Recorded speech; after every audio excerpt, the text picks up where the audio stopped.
എന്താണല്ലേ ഈ മുസ്ലിം Theo legal issues മാത്രം ഭയങ്കരമായിട്ടുള്ള വാർത്തയാവുക. അതിൻ്റെ പേരിൽ ഇങ്ങനെ പല രാഷ്ട്രീയക്കാരും ചോദ്യം ചെയ്യപ്പെടുക. അവർ പൊളിറ്റിക്കലി സ്വത്വത്തിന് വേണ്ടിയിട്ട്, സ്വത്വ രാഷ്ട്രീയത്തിന് വേണ്ടിയിട്ട്, നിലനിൽപ്പിൻ്റെ രാഷ്ട്രീയത്തിന് ചെയ്തതൊക്കെ റദ്ദ് ചെയ്യുന്ന രീതിയിലേക്ക് കാര്യങ്ങൾ മാറുന്ന സ്ഥിതിയിലേക്ക് എത്തുന്നത് എന്തുകൊണ്ടാണ്? ആർക്കാണ് ഈ തിയോ ലീഗൽ ഇഷ്യൂസ് ഒരു റിലീജിയനിൽ ചോദ്യം ചെയ്യാനുള്ള അവകാശം?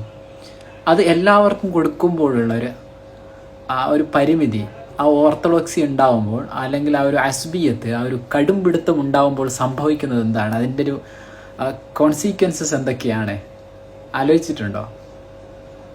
ഭയങ്കര കോൺസിക്വൻസസുകളായിരിക്കും എന്നാണ് ഞാൻ മനസ്സിലാക്കുന്നത്. ഈ ചോദ്യം ചെയ്യപ്പെടലുകൾ ഇത് തുടർന്നുകൊണ്ടേയിരിക്കും. അപ്പോൾ പല സെക്ഷനും പല ഫാക്ഷനും പലതരത്തിലുള്ള തിയോ ലീഗൽ കൺസെപ്റ്റുകൾ ഉണ്ടാവും.